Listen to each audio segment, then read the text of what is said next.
There is something deeply troubling happening right now in the American housing market, and almost nobody in your circle is talking about it openly. A major survey from Clever Real Estate has just confirmed what a lot of us who watch this space closely have suspected for a while, that a staggering 76% of future homebuyers are fully prepared to overlook serious red flags in a home and go ahead and sign on the dotted line anyway. And when you sit with that number for a moment, it should genuinely alarm you because this isn't happening in a vacuum. This is happening at the tail end of one of the most financially damaging periods in recent American real estate history, and yet buyers seem to be charging toward the same cliff. Over the past 5 or 6 years, since the pandemic essentially set the housing market on fire, we've watched wave after wave of buyers make decisions they are now paying for dearly. People were offering tens of thousands of dollars over asking price just to win a bidding war, and a significant portion of those same buyers are now underwater on those homes. That means the house is worth less today than what they paid for it, and they're trapped. You've also got people who bought homes believing they were well within their budget, only to see property taxes skyrocket, homeowners' insurance premiums double or even triple, and HOA fees creep up to the point where a home they thought they could comfortably afford has become a genuine monthly financial crisis. And then there's the group that waived inspections during the frenzy just to stay competitive, only to move in and discover the house had problems that would cost them more to fix than they ever could have imagined. And here's the thing that really should be setting off alarms: buyers today have had a front row seat to all of those mistakes. They've watched friends and family members go through it. They've seen the news stories and the YouTube videos and the Reddit threads. And yet, according to this survey, the majority of them are still willing to make the exact same kinds of compromises. That is not a small problem. That is a pattern of behavior that tells you something important about how desperate the current buyer pool has become. So, let's actually dig into what buyers say they're willing to sacrifice, and more importantly, why. So that if you're someone sitting on the fence right now trying to decide whether to buy, you can make an informed decision instead of an emotional one. The number one reason buyers say they'd overlook a red flag is a significantly lower asking price. And honestly, of all the reasons, this is probably the most defensible one. There's an old saying in real estate that you make your money when you buy, not when you sell, and there's truth to that. If you're purchasing a home at a steep enough discount to market value, then you may have enough financial cushion to actually address the problems that come with it. Price is a legitimate factor in weighing risk, and at least buyers have that priority in the right order. Buyers also say they'd be more flexible if the seller offered repair credits or included a home warranty in the deal, and they'd be willing to overlook issues if the home was in a neighborhood they'd been targeting for a while. So right away, two things rise to the top: price and location. These are not surprising as the two dominant factors because they are genuinely the two things about a home that you can never change. You can renovate a kitchen, you can fix a roof, you can update the plumbing, but you cannot move the house to a better school district, and you cannot retroactively lower the price you paid for it.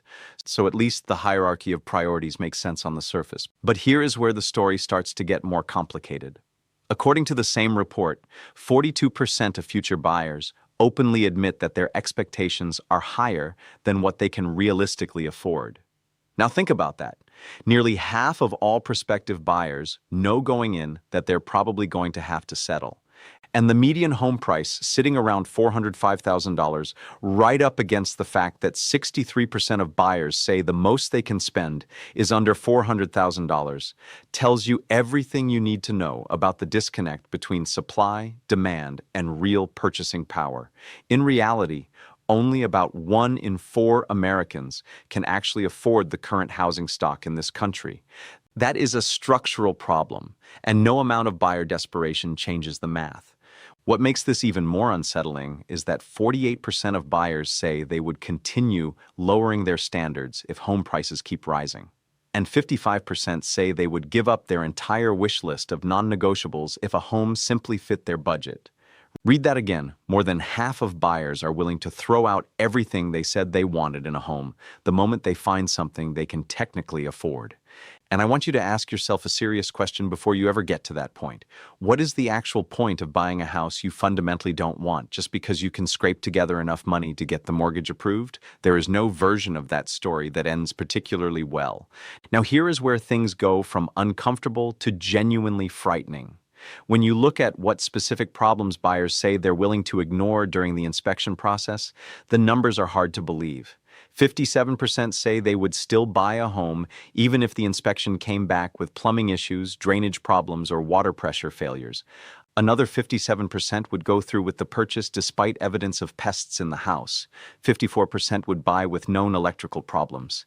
And 49% would still close even if the inspector found mold, water damage, or signs of flooding.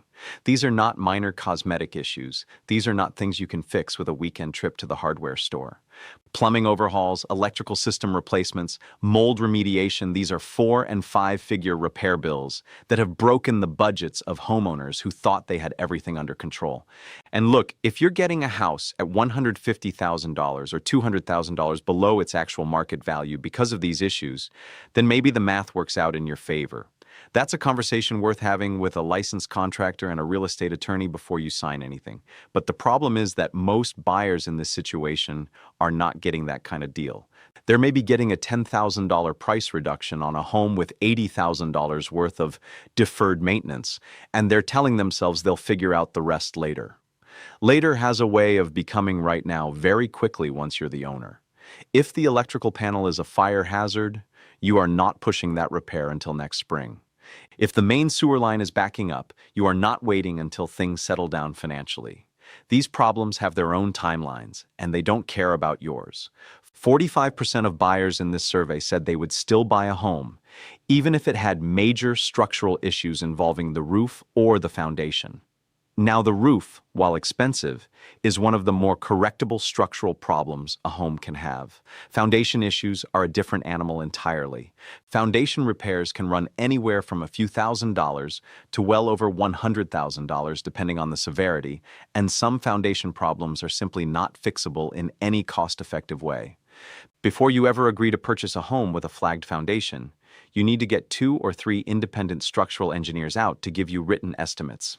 Not guesses, real itemized estimates, so you know exactly what you're committing to. The emotional pull of a house you love is real, but it clouds your judgment in ways that end up costing you years of financial stress. And this is the pattern that leads to the outcomes we're already watching unfold. Foreclosure filings are ticking upward at a pace that should concern anyone paying attention. Homeowners are borrowing against their equity at record rates, $47 billion, pulled out in just the first quarter of 2026 alone, with another $49 billion in the quarter before that. People are using their homes as ATMs to cover property taxes that have become unmanageable, insurance premiums that have doubled, credit card debt, student loans, and general living expenses that have been squeezed by years of inflation. They stretched to buy, they overlooked the red flags, they moved in and found themselves immediately behind, and now the equity in the home is the only financial tool they have left to reach for. That is a deeply precarious place to be, and it is where the compromises made during the buying process eventually come home to roost. Perhaps the most baffling finding in this entire survey is what buyers say they're willing to accept in terms of location. Remember, we established that price and location are supposed to be the 2 things buyers refuse to compromise on. And yet 63% say they would buy in an area with a high risk of natural disasters. 59% would purchase near known environmental contamination. 56% would buy in a designated flood zone. 14% would overlook a registered sex offender living in the immediate neighborhood. And some buyers admit they would purchase in high-crime areas just to be able to say they own a home. At that point, you have to ask honestly, what exactly are you buying, and what are you actually getting from home ownership at that price, in that condition, in that location? The seller's red flags that still manage to make buyers hesitate are worth knowing too. A difficult seller tops the list at 49%, because if the negotiation process is already a battle, you can bet the transaction itself will be worse. 44% flag frequent ownership changes. If a home has had 4 owners in 8 years, you should be asking why nobody is staying. 43% cite a long time on the market, which in a tight inventory environment is always worth investigating. A recent flip at 43% is another one to watch carefully, because a rushed renovation can hide a multitude of sins under fresh paint and new fixtures. And 37% say they get suspicious when a lot of neighboring homes are also listed for sale at the same time, which can signal broader neighborhood issues that no individual seller is going to volunteer upfront. The bigger picture here is one that I find genuinely troubling, and I think you should too. The pressure to become a homeowner in America has become so intense, so deeply woven into how people measure their own success and stability, that buyers are now willing to accept financial and physical risk that would have been unthinkable a decade ago just to cross that threshold. The myth of homeownership as the singular cornerstone of the American dream is actively hurting people. It is pushing them into properties they don't love, in neighborhoods that don't suit them, with hidden problems they can't afford to fix, in markets that may not reward them the way they hope. And the federal government, rather than addressing the structural affordability crisis honestly, keeps looking for ways to make it easier to hand out mortgages to people who cannot truly afford the homes they're buying, which is exactly how we ended up in trouble before, and exactly how we'll end up in trouble again. If you have a stable place to live, a roof over your head that you can afford without stress, and the ability to save and invest for your future, that is not a failure. That is a position of actual financial strength. The decision to buy a home should be made when the math makes sense, when the property genuinely meets your needs, and when you can absorb the costs and surprises that come with ownership without it derailing everything else in your financial life. Not because you're afraid of missing out, not because someone told you renting is throwing money away, and certainly not because you're willing to overlook every warning sign a house is sending you just to get a set of keys. Share this with someone who needs to hear it before they make a decision they'll be living with for the next 30 years.